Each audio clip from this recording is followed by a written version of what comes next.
The Horrible by Guy de Maupassant. The shadows of a balmy night were slowly falling. The women remained in the drawing room of the villa. The men, seated or astride of garden chairs, were smoking outside the door of the house, around a table laden with cups and liqueur glasses. Their lighted cigars shone like eyes in the darkness, which was gradually becoming more dense. They had been talking about a frightful accident which had occurred the night before. 2 men and 3 women drowned in the river before the eyes of the guests. General de G remarked, "Yes, these things are affecting, but they are not horrible." Horrible, that well-known word, means much more than terrible. A frightful accident like this affects, upsets, terrifies. It does not horrify. In order that we should experience horror, something more is needed than emotion, something more than the spectacle of a dreadful death. There must be a shuddering sense of mystery, or a sensation of abnormal terror, more than natural. A man who dies, even under the most tragic circumstances, does not excite horror. A field of battle is not horrible. Blood is not horrible. The vilest crimes are rarely horrible. Here are 2 personal examples which have shown me what is the meaning of horror. It was during the War of 1870. We were retreating toward Pont-Audemer after having passed through Rouen. The army, consisting of about 20,000 men, 20,000 routed men, disbanded, demoralized, exhausted, were going to disband at Havre. The earth was covered with snow. The night was falling. They had not eaten anything since the day before.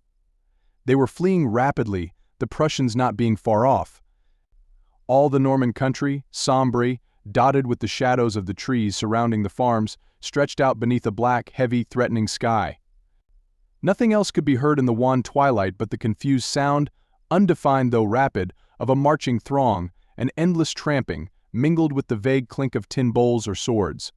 The men, bent, round-shouldered, dirty, in many cases even in rags, dragged themselves along, hurried through the snow with a long, broken-backed stride.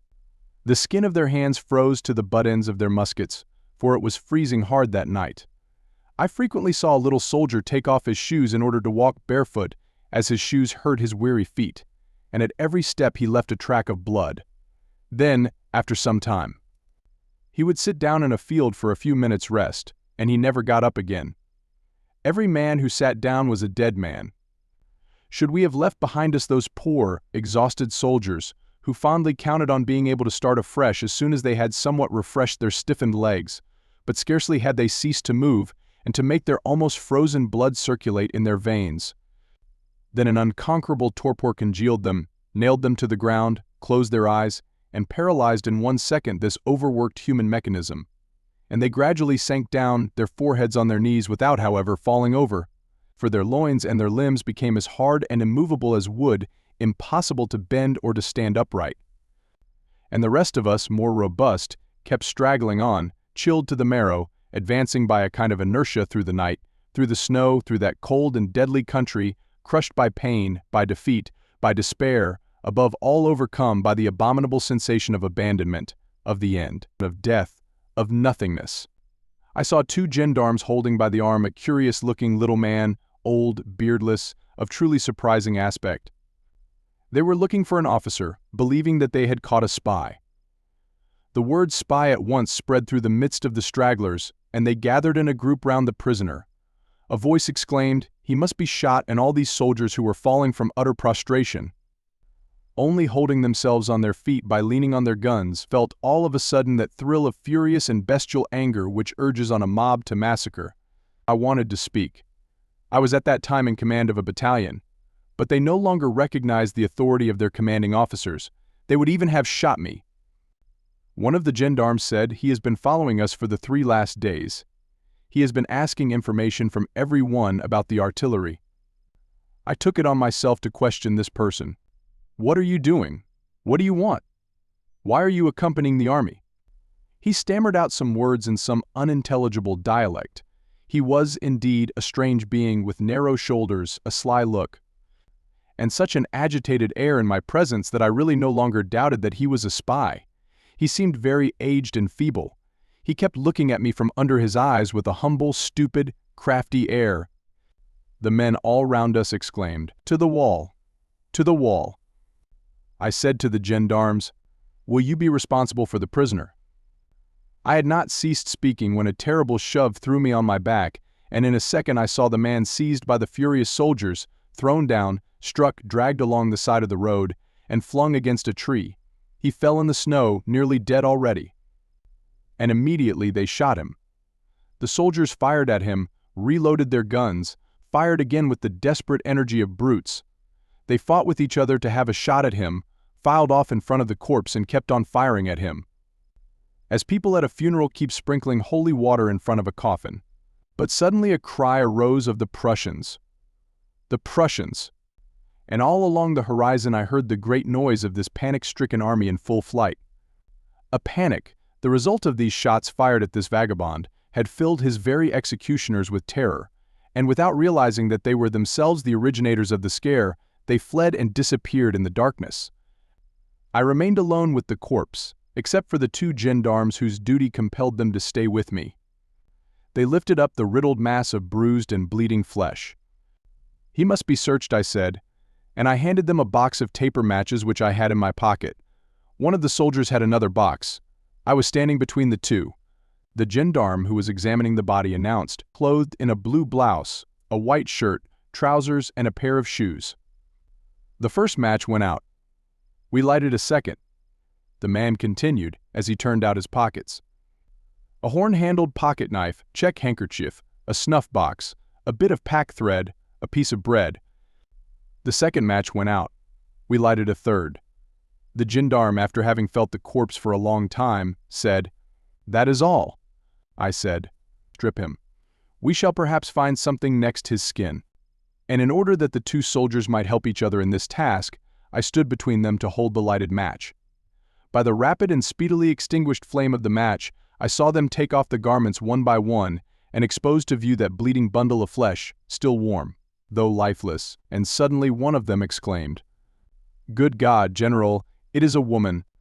I cannot describe to you the strange and poignant sensation of pain that moved my heart. I could not believe it, and I knelt down in the snow before this shapeless pulp of flesh to see for myself. It was a woman. The two gendarmes, speechless and stunned, waited for me to give my opinion on the matter, but I did not know what to think, what theory to adopt. Then the brigadier slowly drawled out, "Perhaps she came to look for a son of hers in the artillery, whom she had not heard from." And the other chimed in, "Perhaps, indeed, that is so."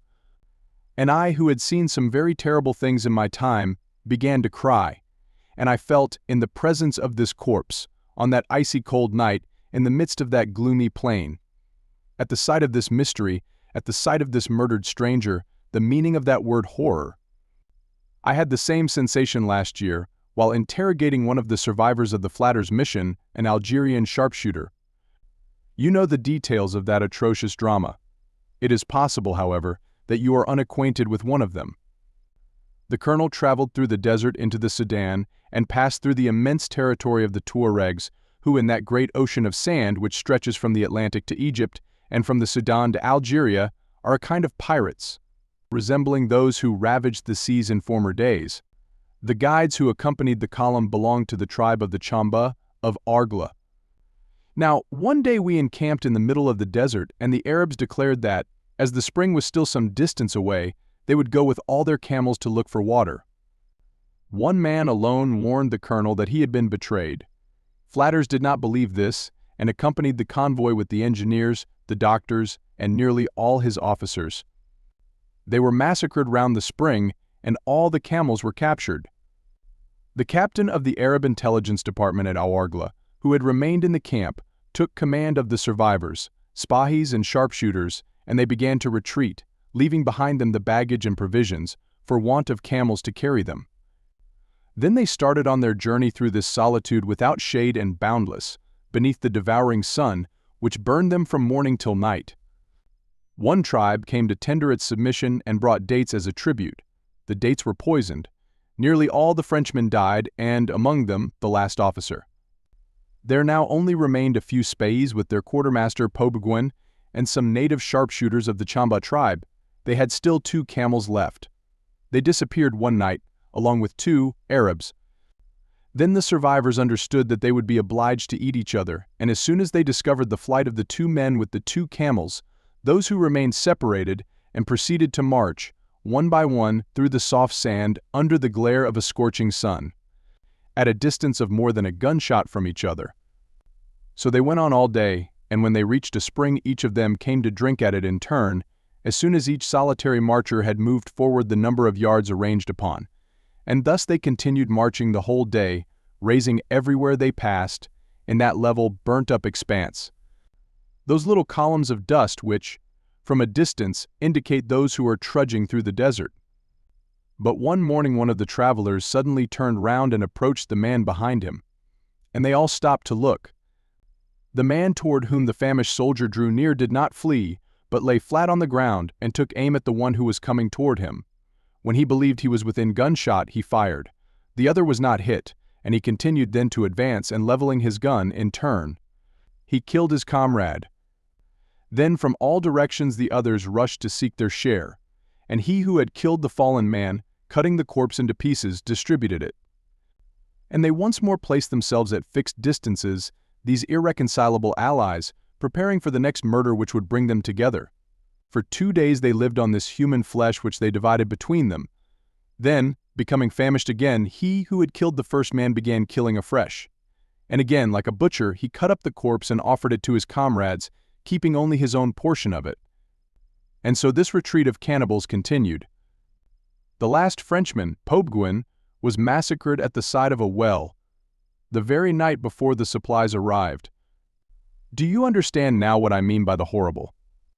This was the story told us a few nights ago by General D.G.,